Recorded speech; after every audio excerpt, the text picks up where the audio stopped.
Let's bring on the Mountaineers. Goes around the basket, 15 to 10 to 5. A touchdown with Virginia. He did it. He did it. Left with White.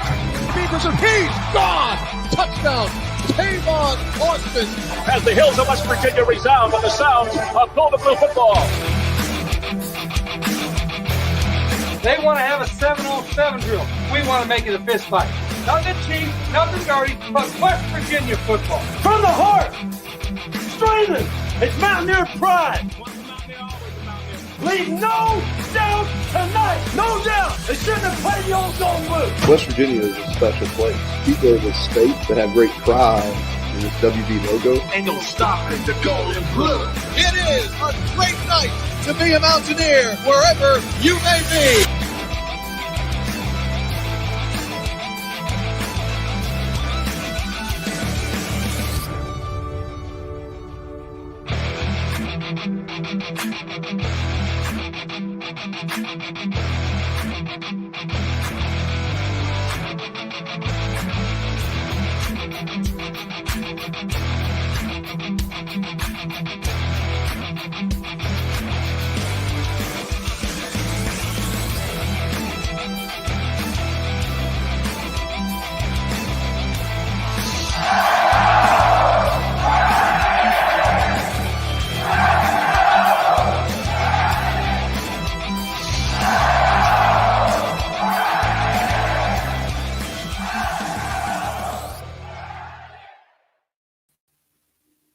What's going on, Mountaineer Nation? Welcome into our first live stream of the spring. Be one of these per week here throughout spring football, of course, culminating with our live stream recapping the Gold Blue spring game coming April 27th. What you can claim your tickets now. Actually, they're not charging anything for the tickets. Usually it's like a $10 charge. They donate that to the Children's Hospital, but this year they're doing a little bit differently.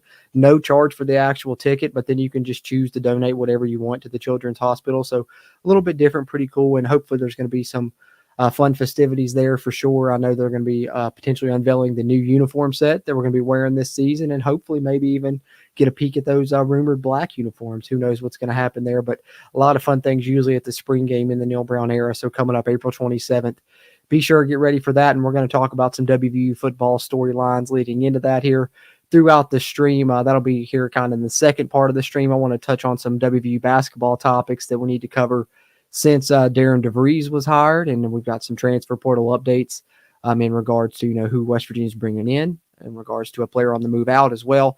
But of course, as always is the case here on these live streams, these Q&A streams that we run, like I said, once a week throughout the spring, and then when the fall comes around, be a couple a week. But encourage you, drop your questions, comments, concerns, whatever you got there in the chat, kind of let you guys guide the conversation and chat with you guys here, and I'll touch on some news topics along the way. So having said that, let's lead it off here with some WVU basketball news.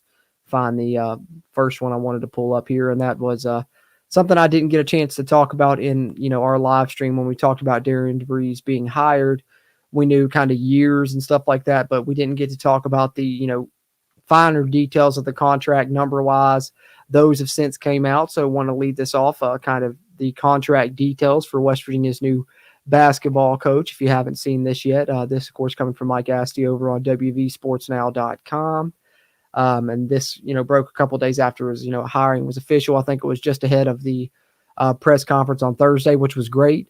I've got a little bit of a recap video that the West Virginia media team did. They do a great job, on the basketball side, just as they do on the football side. You guys know I like to share the game trailers on our Q&A streams throughout the fall. And then, of course, the cinematic recaps after West Virginia's wins because they're so good. They did a little bit of recap of, Darren DeVries' first day when he did his press conference and kind of got his tour around the West Virginia facilities and stuff. So I'll show you that momentarily to kind of cap off our basketball news topics here before we switch gears and get into football topics with, spring kicking off. But as far as the contract is concerned, according to information obtained by Keenan Cummings of Rivals, WVSports.com. Of course, they did a great job over at Rivals throughout this coaching search, and they always do a great job in general. DeVries will earn $2.8 million in salary in his first year, and then $100K more each year throughout the rest of his 5-year deal. In addition to his salary, DeVries will be able to earn more in incentives. Granted, they are all tied to success on and off the court, which I'm sure that's, for certain finishes in the Big 12 titles, NCAA tournament berths, things like that. Let's see if they've got any an extension clause, though. They do have details on that. Extension clause will be activated if DeVries finishes in the top 6 in the Big 12 standings in his first 2 years. So that's a good one, and I think that's one that's probably doable. This will take place even if it occurs thanks to a conference tiebreaker scenario. DeVries' deal will then be extended by an additional year through 2030. And then it talks a little bit about buyout and stuff there. So, there's a little bit of the details of the contract. I'm sure that everyone was kind of interested in that once Coach DeVries came on board. So now we know that he's starting out there, right, what is it, $2.8 million, and, can go all the way up to, above $3 million. So kind of where we expected. We were thinking, $2.5 to $3 million range. So good first contract and a huge pay grade for a coach that definitely deserves it. He's been loyal to the programs he was at, and now moving up to the Power 5 level, or whatever it's called in basketball. I'm so used to football, but definitely is a coach that's ready for that move and, deserves the bump in pay, and hopefully he's going to do a great job here. So I wanted to talk about his contract details. And then, of course, we finally, after that, in the stream when I was talking about, him being hired, which if you haven't checked that out here, go back and check it out. It's also up on, all the audio platforms where you can find the Country Roads webcast, Apple, Google, Spotify, all that stuff. But we were talking about Tucker DeVries because at that point, there had been a couple articles coming out, reporting him coming to West Virginia. But, of course, it was officially confirmed by, Coach DeVries himself in his press conference that Tucker would be, transferring to West Virginia.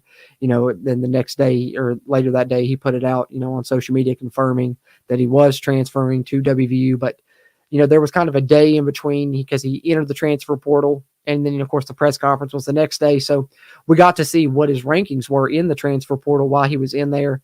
And this should go a long way in telling you guys how good of a player Tucker DeVries is, that West Virginia is going to be getting kind of as, the building block, the key cog to build around for this team here in his final season of collegiate basketball. But if you look at his rankings in the transfer portal here, courtesy of Ethan Bach over on WVSN, you can see the portal report had him rated as the number 1 best transfer player in the entire country. So did CBS Sports, also had him rated as the number 1 best transfer portal player in the entire nation. Then On 3 had him number 10, and Evan Mia had him number 3. So, pretty much a consensus top 5 player, or at least, top 10. On 3 has him a little bit lower, but just those numbers right there, you see it again, 21.6 points per game, 7 rebounds, 4 assists, 44% from the field, 36% from 3. And if you go watch some of his highlights, he has a really good game. He can, do a lot of different things, including shoot from, 30 feet. He's got that deep 3-point range. So it's going to be a good, piece for West Virginia to build around now that he has committed to West Virginia. So I wanted to share that just so, we could talk a little bit about how highly regarded he is. And, with that, we can also talk about West Virginia losing one player to the transfer portal. We knew that this would probably come. A lot of this roster is going to be overhauled. We don't know who's going to return exactly, but we do know one player that's not returning. That is Seth Wilson. He announced that on social media. So I can, pull this up for the first time here in the basketball offseason on this live stream. It'll be our transfer tracker we'll try and use throughout this basketball offseason as West Virginia tries to build this roster under new head coach Darren DeVries. We know that they had their first transfer in Tucker DeVries, and we know one player that on the current roster that's out so far in Seth Wilson. But that's not all that we know. We know that there are going to be other players West Virginia is targeting, of course, in the portal. So let's talk a little bit about some of the transfer targets here before we close up, talking about basketball and switch over to football. Talk about some of the players West Virginia is targeting in that transfer portal. See if I got these pulled up here. Yes, of course. With Tucker DeVries, then there's also other rumors. What other Drake players could West Virginia be trying to lure, to follow him? And Tucker has been saying that he's, recruiting other players. He was wanting to get some of these Drake guys to follow him here. And as you see here, they've contacted multiple Drake players in the transfer portal that have hit the transfer portal. 3 guards, I think, have hit. And, of course, this is from Ethan Bach as well. And some of those are Kevin Overton, Connor Inright, and then Attenwright, I think, is the other one that West Virginia has already previously contacted. He entered before Kevin Overton and Connor Inright, but Overton was the one that I was really, had my fingers crossed West Virginia could maybe land. We'll see if they're able to. He's going to be highly sought after in the portal. He was a freshman at Drake last season that, they did a great job landing because he was a highly sought after recruit, and he played very well as a freshman. As you see here, Overton completed his first season with Drake, being named to the MVC all-freshman team. He recorded 11 points per game, 3 rebounds, and 1 assist in 35 games. Shot 45% from the field, 35% from 3. Season high of 23 points at one point. And, that's as a freshman. So a lot of eligibility remaining. So that's a high ceiling. You see there 3 years of eligibility, but long list of schools that have contacted him, all, major programs, as you see there. His list of schools that have contacted him, I'll try and highlight that there. So he's one that I'm really hoping West Virginia gets. Attenwright, I think, was the point guard of that team. He would be another good pickup for West Virginia. Don't know if this article talks about him, but it does also talk about Connor Inright, who's transferring as well. He's heard from several schools. You see his contact list here. He's a 6-foot guard, and he was kind of their defensive specialist that they would put on, other teams' best players, from what I understand. Averaged 7 points, 3 rebounds, 2 assists, and 1 steal. He was a starter for the team. So let me show you something else in regards to Connor Inright that I do have an update on that has since come out in regards to that. West Virginia not only contacting, these Drake guards, but some of them are going to be visiting. So if they're visiting, that's always, I think, a good sign. That's something I talk about, especially on the football side. If West Virginia can be one of the final visits for a team, especially someone that's never been, to WVU, I think that they're really blown away once they see the facilities, and that applies for basketball as well. And Drake transfer Connor Inright, who we were just talking about, is planning to visit West Virginia. He told WV Sports Now here, Ethan Bach reported on this. He completed a visit to DePaul yesterday, and he plans to visit West Virginia this upcoming week. So, fingers crossed when he makes his way to West Virginia, we don't let him leave without a commitment, and we can land another one of these Drake players. That'd be great, and he's a very good one, to play, the guard position. He can shoot some threes, and like I said, he's good on the defensive end as well, so it would be a good pickup. We already have Tucker DeVries. Hopefully we can get Inright, and then maybe get Attenwright and Overton as well. That would be, big pickups. But West Virginia isn't only banking on landing these Drake players for sure, as transfer wise anyway. But there are some other transfers that they're targeting. They're listed as a finalist for a UT Martin transfer. And this is was Spears. I can't think of Jordan Spears. There he is. He's considering Alabama, Arizona State, LSU, South Carolina, Texas Tech, and WVU. West Virginia, named in his finalists on his Instagram there. And as you can see, high scorer at that level there that he was playing at for UT Martin, 21 points per game, 4 rebounds, 4 assists, and 1.3 steals per game. So that would be another good pickup for West Virginia, and, West Virginia in contact with him. So West Virginia, he's going after some of these transfers for sure. But there is another aspect to landing, a coach that was at a previous program and been there for a while. And that, of course, is the fact that he has been, recruiting there at Drake, right?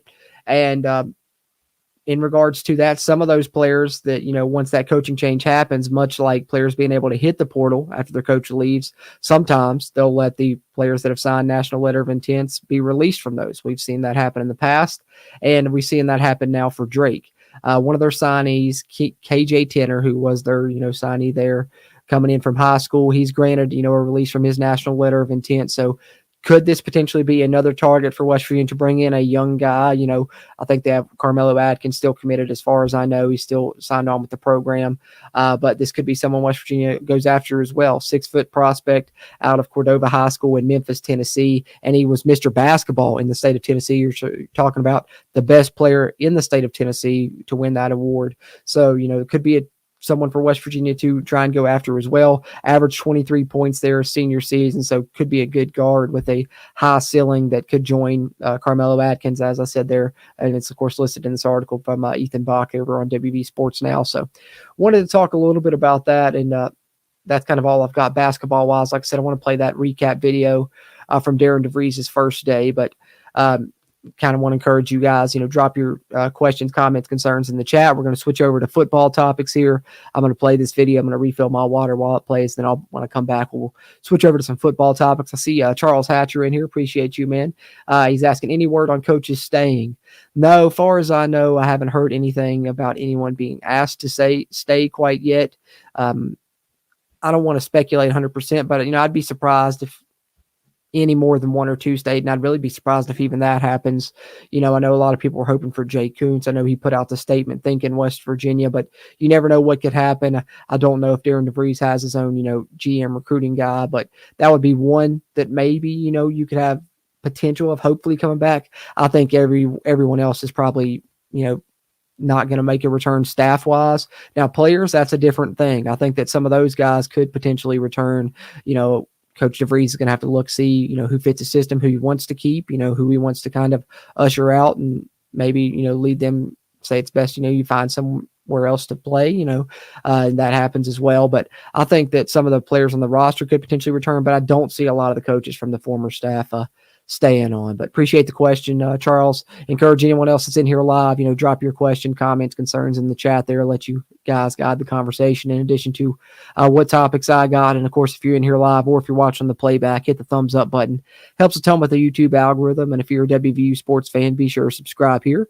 Talking a ton of West Virginia sports content. But having said that, let's wrap up the basketball side of the conversation here with the Darren DeVries Day 1 recap video that the West Virginia media team dropped as soon as I can find it. Oh, no, almost forgot. Actually, there is one more transfer update I had here from Ethan Bach, I think, that I didn't share.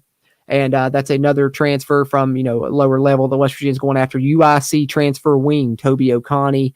He's going to be visiting West Virginia actually here in a couple weeks, April 12th through 14th.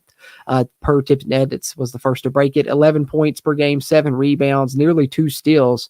Sounds like a good, lengthy wing that can shoot and, play some defense there. Entered his name to the NBA draft as well as the portal. So who knows how that ends up coming out. But if he decides to stay in college, sounds like West Virginia could be a potential destination visiting in a couple weeks. But that's all I got basketball-wise now, I promise. Now let me wrap it up with the Darren DeVries Day 1 recap video. I'm going to refill my water while that plays, and then I'll switch over to some football topics and encourage you guys, drop any questions you got in the chat there as well, and we'll talk about anything you guys want to also here throughout the stream.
This facility, I don't know if there's Thanks for letting me come.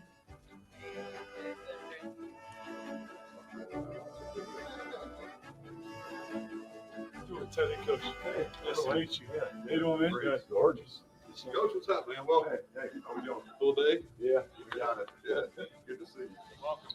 How you doing? Talk to you.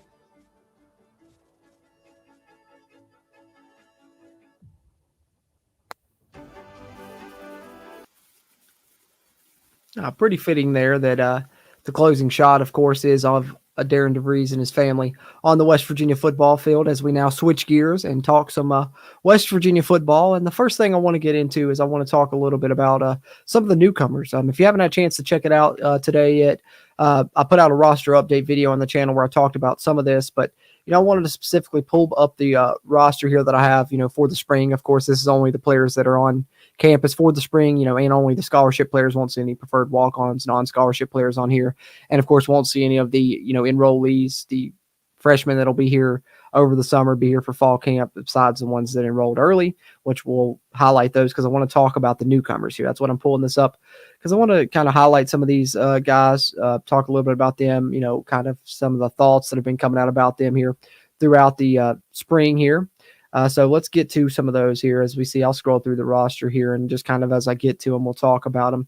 And the first one that comes up, I think it's kind of fitting that it's the first one to come up, and that's Jaden Bray, the wide receiver that transferred in from Oklahoma State, because from all accounts, even I know just yesterday was the first day that they've gotten pads, first day they've had a little bit of contact. So a lot of this was coming off of, just basically, physical looks, and speed, things like that. So, but Jaden Bray certainly looks the part. They said out there he's got, a nice frame. I think he's about 6'2", 200 if I'm not mistaken. But also they said he's really shown good speed. I think it was Aubrey Burks specifically, mentioned, his speed off. I think it was a screenplay, and his speed surprised him. Said he had some wheels, and so you've heard not only some of the staff members praise him, which was kind of as to be expected, but you've seen some of the defensive players, praise him. Aubrey Burks included. So I think Jaden Bray's got a chance to really earn some playing time and be kind of a key part of a West Virginia wide receiver rotation that suddenly, after, last year, I don't want to say it was a weakness, but definitely featured a lot of young faces, a lot of newcomers that I thought really had a lot of high ceilings. But those guys being their second year in the program, third year in the program, in some cases, having a chance to go through this offseason and, get stronger, faster, bigger, all of that's going to help. And adding, a guy with experience like Jaden Bray, who, at Oklahoma State really, had some good games. He never had, a 100-yard game, but he, really made some plays in crucial moments, including, touchdown against West Virginia, in the past. So that's someone to look out for sure when we're talking newcomers as far as someone joining this receiving core.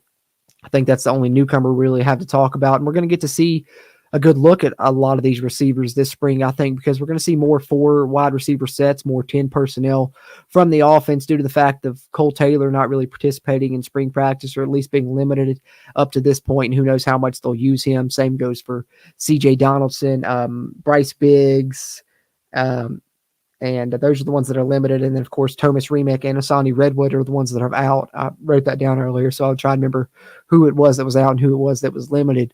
But Jaden Bray was the first newcomer that we came to, and one of the bigger ones I wanted to talk about, especially on the offensive side. So definitely wanted to highlight him.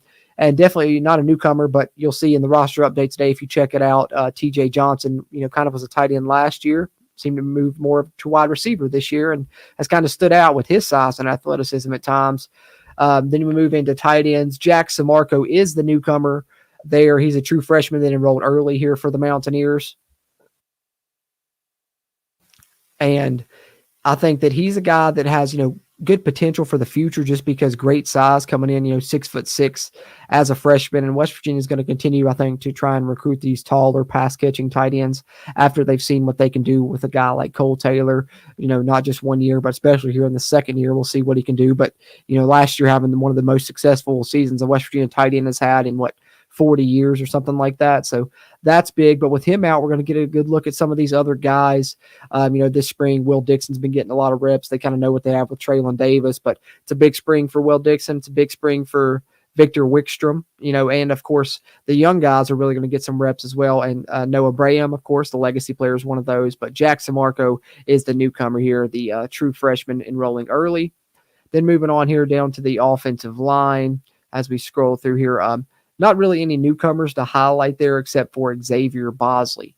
The transfer from Jacksonville State, of course, did a video on his commitment like I did most of these transfers and freshmen when they came, either committed to the program on social media. And then, of course, as far as the high school ones went, did signing day special for those as well. But same for the transfers for West Virginia. And then, of course, roster updates. Once they officially joined the roster, they were added to the roster tracker here. So probably heard me talk about them some before, but wanted to highlight these newcomers now that spring has started because by all accounts, Xavier Bosley is extremely athletic, and I'm interested to see how things go for him now that we're in pads because I think this is going to be, one of the position battles. There's not a ton of position battles on this roster. More so, West Virginia just has a lot of depth that they're going to be able to rotate, I think. But I think one of the position battles for sure that we're going to see how that plays out is here at right tackle. Will Nick Malone, end up being the starter? Will Xavier Bosley overtake? I'm sure both of those guys are going to see playing time either way. Bosley will most likely kind of be like Malone was last year, either a full-time or a part-time starter. Malone was kind of a part-time starter last season with Jaquay Hubbard, and both those guys looking to move into starting roles this year. But I'm impressed by Bosley. What I saw from him, at Jacksonville State, of course, being coached by Rick Trickett's a great thing. So I think he's got a chance. We'll see if he's able to, battle for that starting spot there. But that's the newcomers on the offensive side. Let's flip over to the defense here. TJ Jackson. And you guys probably saw in the previous live stream I did, he was rated as one of the top defensive line transfers in all of the entire country this year. So big pickup for West Virginia to land him to add to a defensive line that was already pretty strong for the Mountaineers. They led the Big 12 in sacks last season. Believe it or not, I know a lot of people have harped on the pass rush, but West Virginia did do that this past year. And Sean Martin, we know what we have with him. He has a ton of upside. And, of course, TJ Jackson, adding both those two together could be scary. And then you got the young guys there filling in behind them. But the next newcomer that we got to talk about is a guy here on the defensive line as well, Elijah Kinsler. Seems like he's got a good frame and seems like he could really be a guy that maybe could avoid a red shirt, by early accounts. We'll see what happens there. West Virginia is so deep on that defensive line. But we also know I think Coach Jackson said it last year. It was kind of like hockey rotations because West Virginia did play, 9, 10 defensive linemen. And because of how they, used them and didn't let them get too tired, there wasn't a lot of drop off between those, and they kept their best players fresh late in the game as well. So you never know who could get reps. And Elijah Kinsler's a freshman coming in early. Doesn't ever hurt your chances. Moving on along here, another early enrollee on that defensive line, Nate Gabriel, and he's kind of a bigger body, and he's been factored in here at the nose tackle position along with, the Fortorma Mulba, Hammond Russell, and another guy that's not a newcomer but will be, a lot new for fans to see this spring, I guess, because he redshirted last year, and that's Corey McIntyre Jr. We've heard the coaches say a lot of good things about him, specifically Neil Brown at times. So he's one to look out for, even though he's not necessarily the newcomer. That's more so Nate Brown, who enrolled early as a true freshman. And then we get to this position, which, yes, it says Spur. Your eyes aren't deceiving you. The Bandit is now known as the Spur position, new 3-4 scheme, new outside linebackers coach Victor Cabral, and it's known as the Spur. And, of course, those are the players playing it, and we do have a newcomer here, and it's Obina Onwuka. I know he's a recruit that a lot of us were excited about. He was highly regarded, 4-star prospect on some recruiting services. So, getting him there is great, especially when West Virginia is really trying to focus on this position and make it, for everything I said about West Virginia, leading the Big 12 in sacks last season. Yes, that's true. But we also know that the Bandit hasn't necessarily been as productive as it was for Neil Brown when he was at Troy. So I think they're trying to, really focus on that. That's why they brought in a coach kind of specifically for that. They're changing it, to the Spur, and hopefully they're really hoping to get more pass rush out of this. They brought in a guy, Obina, to help with that as a recruit, but then really the guy to watch here, I think, and he's at the top of my list of my favorite transfers that West Virginia brought in probably. A lot of the defensive backs are up there just because I think a lot of those are really talented, and we'll talk about those momentarily. But Ty French, he's a guy to watch, man. He's coming from Gardner-Webb. He had to play, kind of out of position there. They just kind of moved him all around their linebacking core just to use him however they could as a piece. But West Virginia is going to use him this season, and he can really create a pass rush, I think. So watch for Ty French.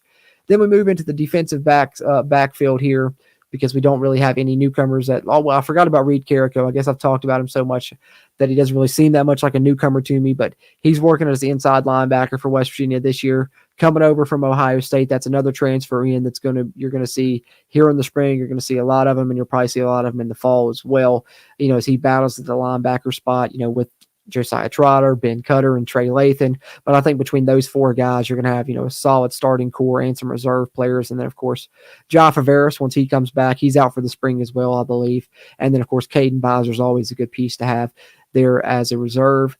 And then we get in here to the spear position where we do have a newcomer in Zay Jennings, a true freshman that enrolled early. And I think that he's a guy that could have a future there as a spear, especially, training there early from the beginning as an early enrollee. Aubrey Burks is going to be moving on after this year. You got a lot of guys that are going to be kind of jockeying for that spot. You could be looking at a spear of the future in Zay Jennings. I really like what I'm hearing about him from reports. And I think having Aubrey at the spear, I talked about this a ton in my roster update, so I won't go into it a lot here, but I think that's going to be a good move for him if they decide to, make him the starter there. Like I said, they're going to cross-train a lot of these guys. Getting into the corners now where it's, full of newcomers. I'll kind of just group all these together as much as I can. Garnet Hollis, Aiden Garnes, and TJ Crandall.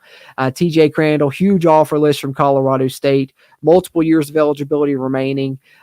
Played a lot despite being a freshman last year and, played well, graded out highly on PFF. I think he's a player with maybe the highest ceiling of any of these, despite, the fact that he might not be the one to contribute the most right away because it might take him some time, especially learning the system, being the youngest, but he really has an extremely high ceiling.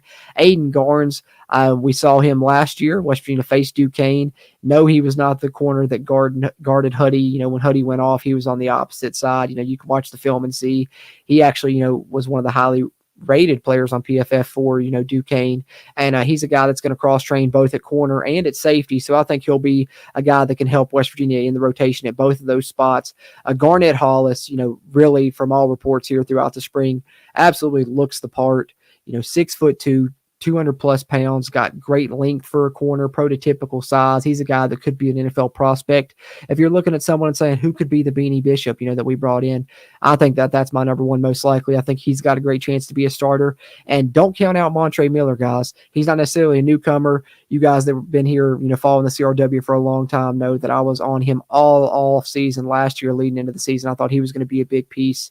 Ended up getting injured. Got the waiver, got one more year of eligibility to come back this season. But remember, he's a guy highly rated. They played, Power 5 teams when he was at Kent State. They played Georgia, really tough a couple years ago when Georgia won the national championship, of course. And he's also played over 800 snaps at the collegiate level, never had a pass interference penalty. So I really like him as well. So West Virginia, I think, has plenty of, players that are going to provide, depth and fight for the starting spots at the cornerback position. I mentioned position battles earlier. That's the main one I think to watch is cornerback here, not only through spring, but probably into fall camp as well. Then we get into safety. Both of these guys, newcomers here. Israel Boyce, a freshman that's enrolling early. He's getting reps at the safety position. And Jaheim Joseph, I think, is probably going to be your starting free safety for the Mountaineers this year. Transferred over from Northwestern as well, along with Garnet Hollis Jr. And, he started at Northwestern, put up good numbers, very versatile. I think he'll cross-train. He could play spear even as well. So we'll see who ends up at that spear position. Anthony Wilson's back. No newcomers here at the cat safety position. No newcomers for the specialists there. But wanted to highlight those newcomers here throughout the spring. And, as I talk about them, I did have this pulled up in regards to newcomers that, came out from the first day of, contact, the first day in pads. So this is big. When we're talking about those transfers, Aiden Garnes, how about him standing out? Shadon Brown, defensive backs coach, coaching both the corners and the safeties this year. He'll get some help from Javon Codlin coaching those corners. But Aiden Garnes took the bag today. He says, 2 times a day, he says, eat, #moneygang. So Aiden Garnes in practice 3, first practice in pads, 2 interceptions, 1 in the half line pass period and 1 in 7-on-7. So, good to see, him already, making plays despite being a newcomer, just getting acclimated to the system kind of. So excited about, him and a lot of these cornerbacks. So I wanted to highlight some of those newcomers here. As I go through here, of course, want to encourage you guys, drop your questions, comments, concerns here in the chat. Talk about anything you guys like. I just got a couple more football topics to talk about. If you guys don't have anything else you want to throw in the chat or, any questions you want to throw in there, probably wrap it up after I get to these past couple topics. And then the last thing I want to share, I've been always trying to highlight how good of a job, the WVU media team does, Ross Marr and those guys on the football side. And they really put together a great highlight package for Garrett Green.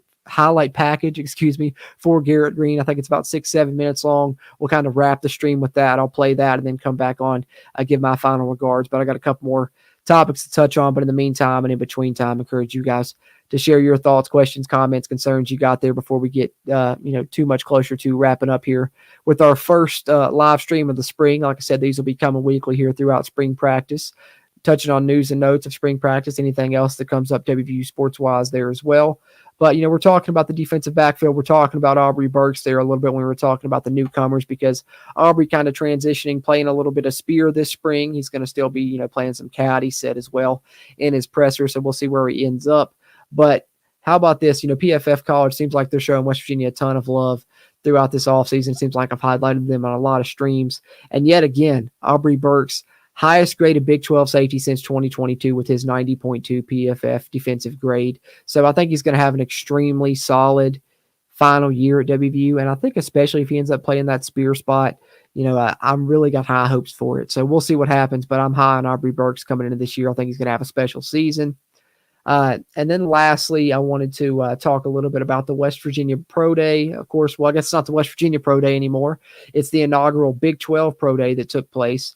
Got to, highlight some of the results. The main one, of course, Beanie Bishop, and yet again, he continues to impress, right? Not impressive enough that he comes here, first transfer player to ever be a consensus All-American at WVU, becomes a consensus All-American in one season, gets a chance to return a punt in the bowl game. First time ever doing that in college. Takes it to the house. Big 12 Pro Day, he's going to go out. He's trying to show out, he improved his draft stock, showing his special teams play with that punt return, to add to his All-American status. So what's he going to do on a Pro Day to improve it even more? How about having the fastest 40 at Big 12 Pro Day, 4.39, 40-yard dash for Beanie Bishop, whose draft stock just continues to rise. So wanted to talk a little bit about that. This was from day one of the Big 12 Pro Day. I think day two is going on today. You got Zach Frazier, some of the linemen going today. But from the day one results here, this courtesy of bluegoldnews.com, you can see here, there's Beanie Bishop, of course, running that 4.39 on both his 40-yard dash attempts. And you see the other results there from some of the other WVU prospects. If you want to, pause this and, look into it deeper, of course you can. But you had Noah Massey competing, Devin Carter, Malachi Ruffin, Marcus Floyd, in addition to Beanie Bishop. They all competed on day one there of Big 12 Pro Day. Like I said, day two going on today. You got Zach Frazier and some others there performing. So hopefully be able to highlight their performance on next week's spring stream when we get to spring stream 2 coming up, here in just, a few short days away, moving right through spring practice already. And as we do, of course, more news is coming out from the university, in regards to the spring game. And this is kind of the final piece I have before I share that great Garrett Green 2023 highlight video put together by the WVU media team. But, yet again, they're going to have the Almost Heaven Village kind of pre-spring kickoff to the spring game kicking off at noon this year. So 9 to 11 a.m. is when this is going to be going on, guys. This is all free. You can make donations, just like I said for the spring game, also free, but you can make donations. Let me pull this up here. You see kind of the activities that'll be available there. There's going to be inflatables. There's going to be yard games. There's going to be poster giveaways, balloon artists, face painting, photo opportunities, appearances from the Mountaineers, enter to win giveaways, and of course food trucks are going to be available. So get there early if you're heading to the spring game, from 9 to 11 a.m. And there's also going to be a kickoff concert from 10:30 to 11:30 a.m.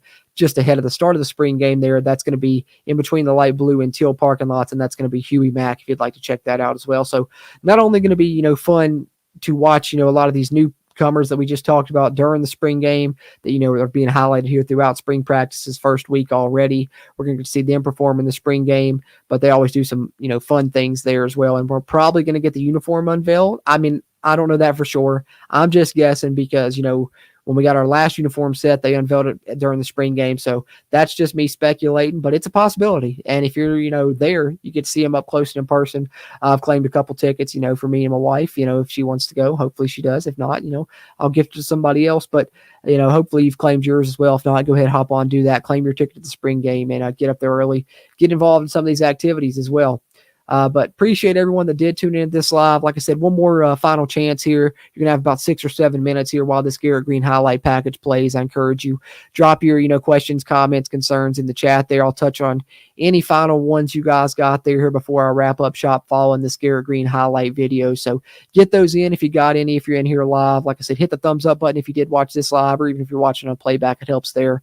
But if you didn't get to watch it live and you are watching on that playback, drop your thoughts in the comments. I'll try and respond there as well in the future. But having said that, let's get to that Garrett Green highlight video. I'm going to share this with you guys, and I'll be back afterwards to kind of wrap up our first live stream of the spring here on the CRW. So, add any questions, comments you got there if you have any. If not, just enjoy Garrett Green's highlights here, and then I'll wrap up here our first spring stream here on the CRW here for our March 30th edition. So here's a great Garrett Green highlight package put together by West Virginia University's media team.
Green drops, he throws it deep down the right sideline. Clement has beat the defensive back. He makes the catch in zone. Touchdown. 70 yards for Hudson Clement.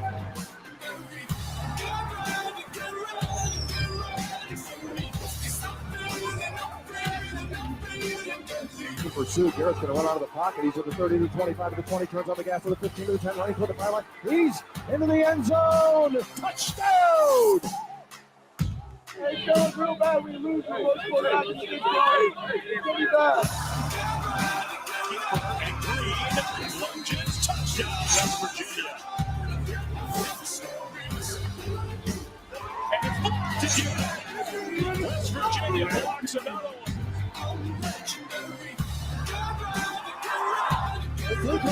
They got their man wide open. It's Ray. It's touchdown.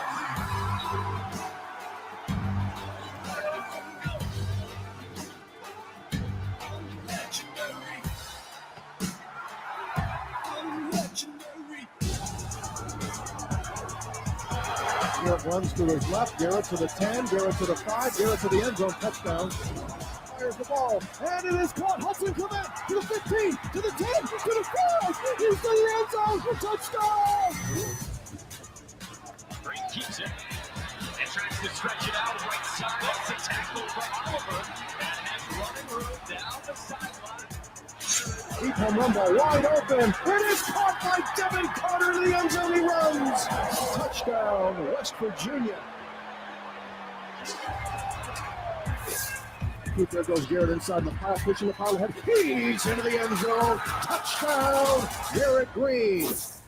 He fakes a handoff. He runs. Garrett to the 5. Gets held by the shoulder. Puts his shoulders out. Lunges toward the end zone. He's in. It's a Mountaineer touchdown for Garrett Green. Touchdown, West Virginia, not to be denied. Green has the first down. Green, touchdown, West Virginia, his third of the ball game.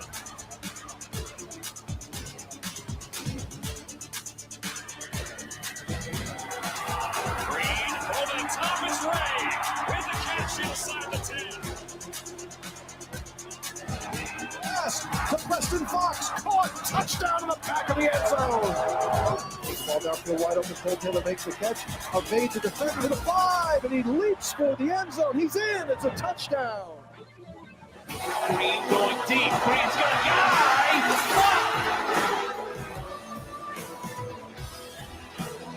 There's that back of the end zone, touchdown to Cole Taylor. He threw a BB. Pressure coming middle. Touchdown. Devin Carter on the catch.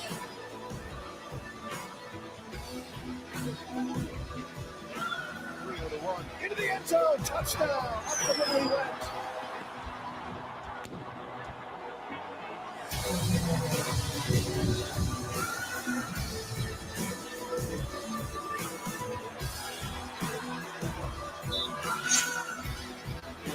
Quarterback Keith, there goes Garrett Green, by a defender, to the 10, to the 5, put it in the end zone. Touchdown, Garrett Green. Just like that. The outside gets a block with Cole Taylor, takes it 15 to 10 to the 5, he's in the end zone, touchdown. Second Street, all kinds of time, throws the end zone, wide open, Traylon Ray makes the catch, runs out of the back of the end zone, touchdown, West Virginia. Green taking a shot down the sideline, caught. Hudson confident. He follows his lead blocker, and he takes off to the end zone.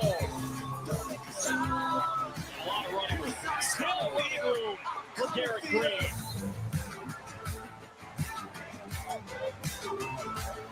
Green to keep it, and he'll follow Donaldson over the goal line into the end zone for the touchdown. Down the side, wide open receiver, pass, caught, touchdown! West Virginia! Jaheim White caught it! I'm coming for you. I'm coming for you. Stay on. You want to get on. Don't make it stop. I'm coming for you. West Virginia. West Virginia.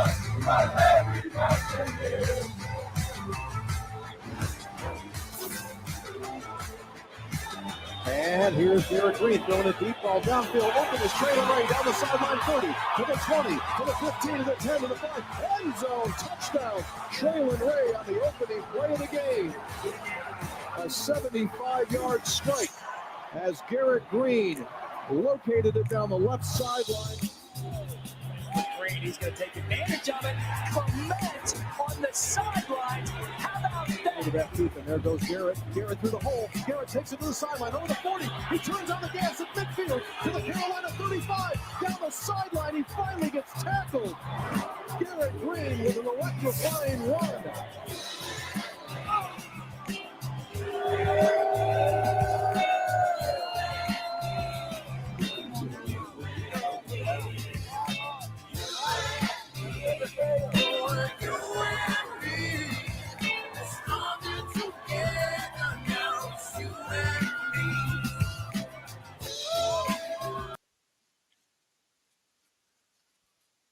Another incredible job by the WVU media team. There you have it.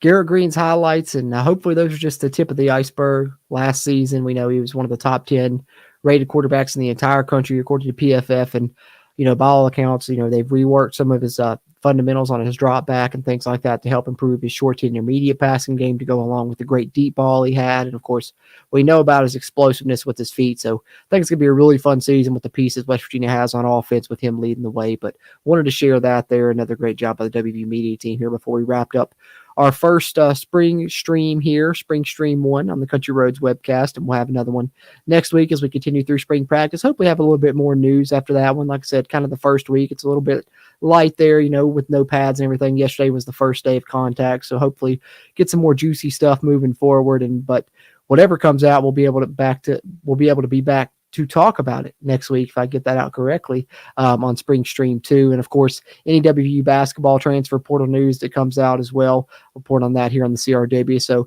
if you're into WVU sports, be sure to subscribe here if you haven't already. Helps us, helps you, helps get more of this Mountaineer sports content out to Mountaineer Nation. Hit the thumbs up button on your way out, whether you watch this live or on the playback. Really helps a ton. Appreciate you guys tuning into this one. Follow us on social media at WVU Country Roads on X/Twitter, Country Roads Webcast on Facebook and Instagram. Subscribe on all the audio platforms as well. Put podcast up, the episodes up there, probably upload the audio to this up there and have these up there weekly as well. And we'll have, of course, throughout the season, 2 podcast episodes out a week there you can listen to on the audio side, in addition to our 2 weekly streams here on YouTube once fall comes around. And like I said, we're going to have one of these per week here throughout the spring. So spring football continues. More news comes out. We'll talk about it here on the Country Roads webcast and our spring streams as we move forward. Successful first one. Appreciate you guys tuning into this one. I'm already looking forward to the next one. Hope you guys all are as well. It's going to be a fun, both West Virginia football and West Virginia basketball season here coming up in 2024, I do believe. But having said that, as always, I'm Jordan Cruz. And until next time, let's go Mountaineers.